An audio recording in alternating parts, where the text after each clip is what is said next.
은퇴자의 선택연금 대신 SK하이닉스 주식에 모든 걸 걸다. 요즘은 연금보다 주식이 낫다더라. 이 말을 들으면 어떤 생각이 드시나요? 어떤 분은 그게 말이 돼? 하고 고개를 저으실 테고, 또 어떤 분은 나도 솔직히 고민 중이야 하실 겁니다. 사실 은퇴를 앞두거나 이미 은퇴한 세대에게 가장 큰 고민은 내 노후를 누가 지켜줄까입니다. 국민연금은 턱없이 부족하고 회사 퇴직금은 집 대출 갚다 보면 남는 게 없죠. 금리는 조금 올랐다지만 물가를 감안하면 사실상 제자리 걸음. 그러니 자연스럽게 사람들의 시선이 주식으로, 특히 믿을 만한 대기업 주식으로 쏠립니다. 그 중에서도 요즘 유난히 이름이 자주 오르내리는 종목이 있습니다. 바로 SK하이닉스죠. 연금 대신 하이닉스에 올인했다는 한 은퇴자의 고백. 서울 구로에 사는 62세 김정수가명 씨는 2년 전 회사에서 퇴직했습니다. 30년 넘게 일하며 꼬박꼬박 국민연금, 퇴직연금, 개인연금까지 부었지만 계산기를 두드려 보니 한 달에 고작 180만 원 정도 받을 수 있더랍니다. 아니, 물가 생각하면 이걸로는 전기세, 관리비, 보험료 내면 끝이에요. 살 수가 없죠. 그런 김 씨가 선택한 건 다름 아닌 SK하이닉스 주식이었습니다. 퇴직금과 일부 저축을 더해 약 1억 원을 전부 하이닉스에 넣었습니다. 가족들은 말렸죠. 아빠, 이거 너무 위험한 거 아니에요? 하지만 김 씨는 이렇게 말했다고 합니다. 나라가 못 믿겠는데 그래도 반도체는 믿을 수 있잖아. 당시 하이닉스 주가는 반토막 수준이었지만 지금은 인공지능 AI 붐과 함께 급등세를 타며 2배 이상 올랐습니다. 김 씨는 이렇게 말합니다. 솔직히 운도 좋았죠. 하지만 연금은 평생 모자랄 거라는 확신이 있었어요.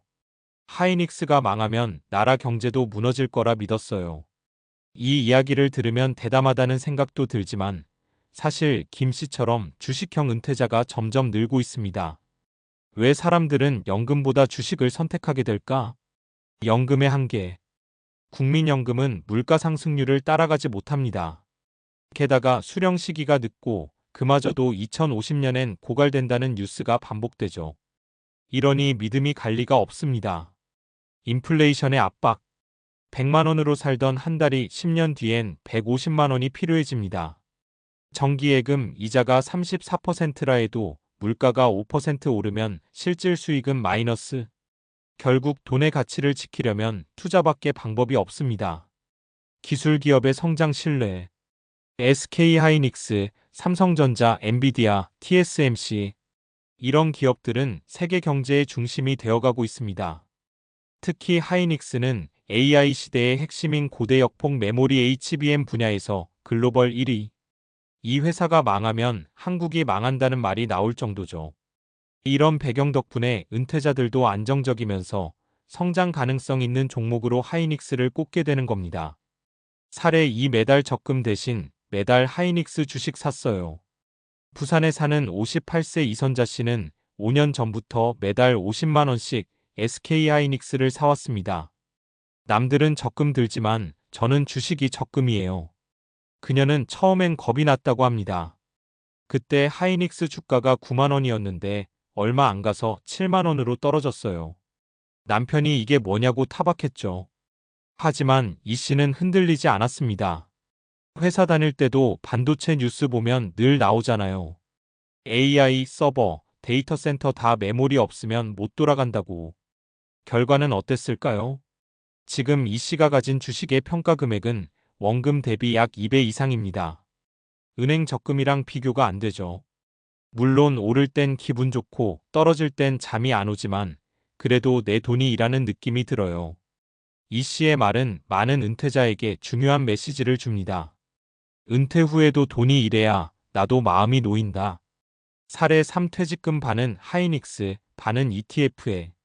경기도 용인에 사는 64세 박영호 씨는 조금 더 분산 투자를 택했습니다. 퇴직금 1억 원 중 5천만 원은 SK하이닉스에, 나머지는 반도체 ETF에 넣었습니다. 하이닉스가 잘 되면 ETF도 같이 오르니까 일종의 세이프티 장치죠. 박 씨는 단순히 수익만 보고 투자한 게 아닙니다. 그는 매일 반도체 산업 뉴스를 챙겨보며 손주에게 세상은 데이터로 돌아간다는 말을 자주 한다고 합니다. 내가 은퇴 후에도 세상과 연결돼 있다는 느낌이 들어요. 단순히 돈 벌려고 산 게 아니에요. 미래에 투자한 거죠. 그의 포트폴리오는 현재 수익률 약 70%. 박 씨는 연금보다 훨씬 든든하다며 웃습니다. 하지만 모든 은퇴자에게 주식 올인이 답은 아니다. 이쯤에서 중요한 말을 해야겠죠. 은퇴자의 하이닉스 투자는 모두에게 정답이 아닙니다. 주식은 어디까지나 변동성이 큰 자산입니다. 하이닉스가 아무리 좋은 회사라도 글로벌 경기 둔화나 기술 변화로 큰 하락을 겪을 수 있습니다. 특히 은퇴자는 현금 흐름의 안정성이 중요하기 때문에 전 재산을 주식에 넣는 건 위험할 수 있습니다. 전문가들은 이렇게 조언합니다.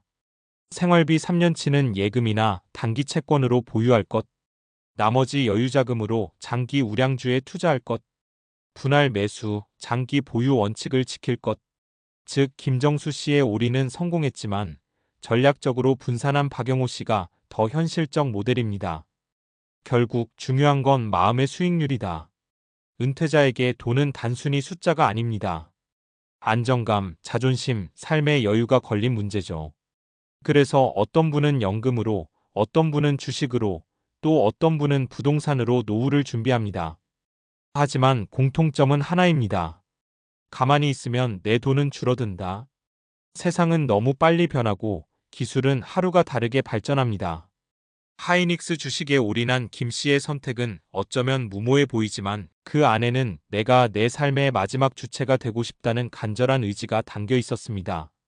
마무리하며 은퇴자는 두 가지 선택의 기로에 놓입니다. 일 안정적인 연금에 만족하며 조용히 살아갈 것인가, 이 변동성을 감수하고 미래 성장에 베팅할 것인가. 정답은 없습니다. 다만 중요한 건 내가 이해하는 범위 안에서 결정하는 것입니다. SK하이닉스의 모든 걸 건 은퇴자들의 이야기는 우리에게 이렇게 묻습니다. 당신은 당신의 노후를 어디에 맡기겠습니까? 그 대답은 숫자가 아니라 각자의 삶의 철학에 달려 있습니다.